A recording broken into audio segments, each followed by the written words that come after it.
ஒரு நல்ல professional friend அப்படின்னு நீங்க நினைச்ச யாராவது ஒருத்தங்க இருக்காங்களா?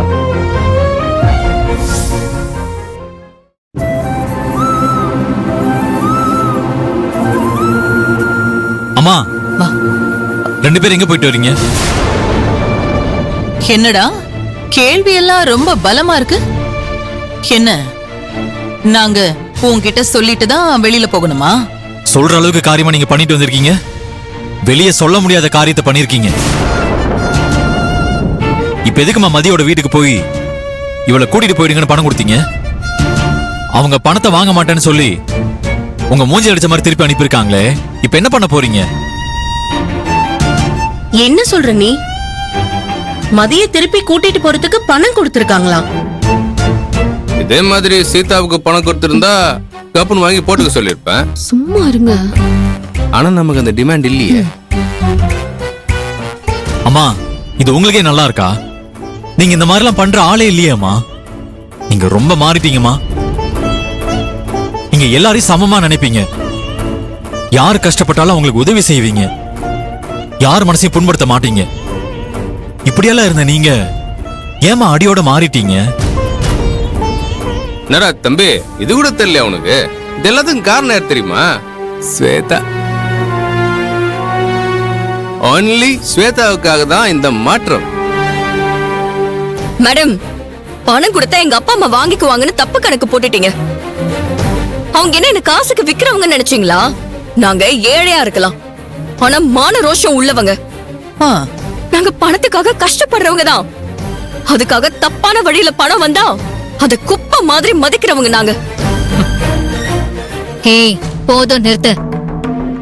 யாருக்கிட்ட பேசுறோன்னு தெரியாம பேசிட்டு இருக்காத. நீ பணத்தை குப்பை மாதிரி மதிக்கிறவளா? அப்புறம் எதுக்குடி ஏன் பையனை கல்யாணம் பண்ண? நீயே ஒரு குப்பை. நீ ஏதாவது ஒரு குப்பைய கல்யாணம் பண்ணிக்கிட்டு போக வேண்டியது தானே? சீதா, அத்தை, ஆதியோட ரூம லாக் பண்ணி சாவி என்கிட்ட கொண்டு வந்து கொடு. அத்தை, நீங்க என்ன சொல்றீங்க? ரூம லாக் பண்ணிட்டு ஆதி தம்பி எங்க படுப்பாரு? இந்த கேள்வி எல்லாம் உனக்கு தேவையில்லாதது. நான் சொன்னதை மட்டும் செய்.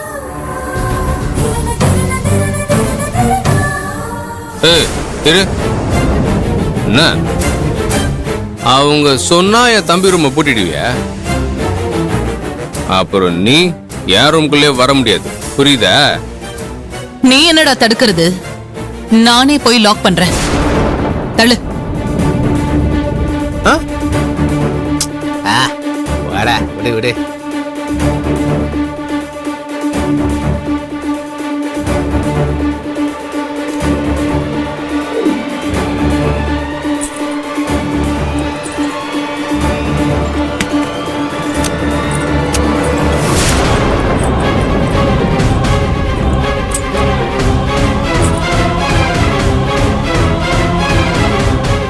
வாங்க வாங்க, சும்மா இருங்க. Please come.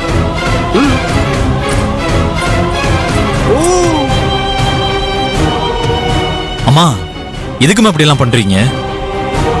அப்படின்னா என்ன ரூம்குள்ள போக வேணாம்னு சொல்றீங்களா? உங்க ரெண்டு பேரையும் கிளம்பி தண்ணி கொடுத்தனு போக சொல்றாங்கன்னு நினைக்கிறேன். ஏய், நீ குறுக்க பேசாத. இவ இந்த வீட்ல இருக்கிறது எனக்கு பிடிக்கல.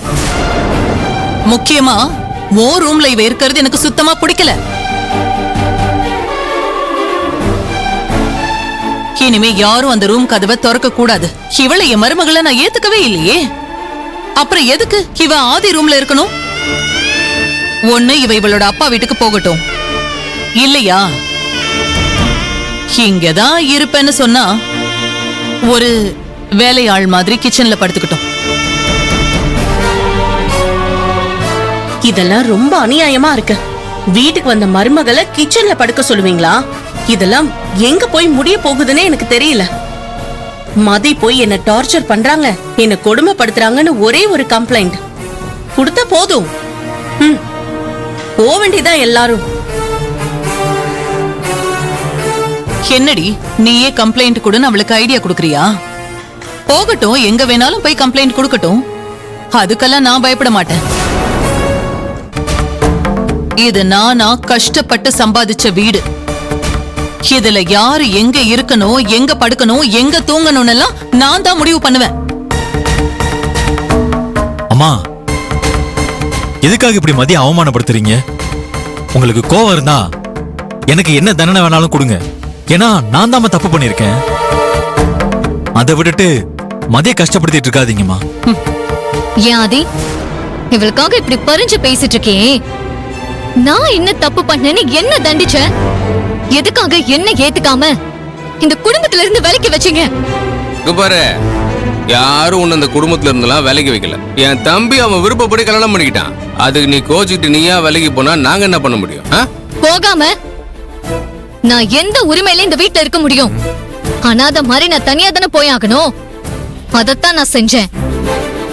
ஆனா அத்தை இந்த வீட்டுல என்ன வாழ வைக்கணும்னு என்ன கட்டாயப்படுத்தி கேட்டதுனாலதான் இவங்களுக்காக நான் திரும்பி வந்திருக்கேன். தோ இவ கூட தான் என்ன கல்யாணம் பண்ணிக்க இருந்த ஆதிய யாருக்கும் தெரியாம கல்யாணம் பண்ணி பின்வாசல் வழியா வீட்டுக்குள்ள வந்திருக்கா. இவ மட்டும் என்ன உங்களுக்கு எல்லாம் யோகியமா?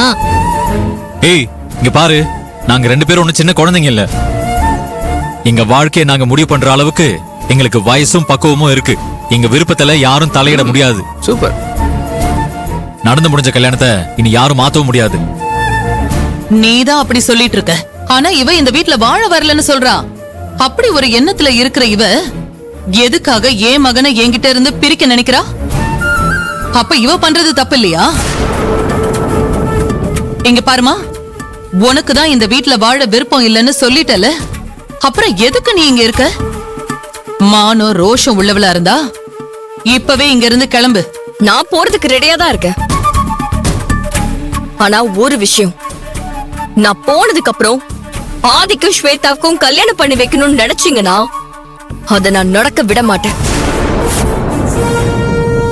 நீ போனதுக்கு அப்புறம் நான் என் பையன் ஆதிய ஸ்வேதாவுக்கு கல்யாணம் பண்ணி வைக்கிறதுல உனக்கு என்ன பிரச்சனை? என் வீட்டுக்கே வந்து நாட்டாம பண்ணிட்டு இருக்கியா? ஸ்வேதாவை ஆதிக்கு கல்யாணம் பண்ணி வைக்கிறதுல என்ன பிரச்சனை? அப்புறம் ஏதோ தனி கொடுத்துன கூட்டிட்டு போறதா சொன்னியாமே, அப்படி உன் பேச்ச கேட்டு இவன் உன் கூட வந்தான்னா அந்த நொடியிலேயே இந்த மீனாட்சி உயிரை விட்டுருவா.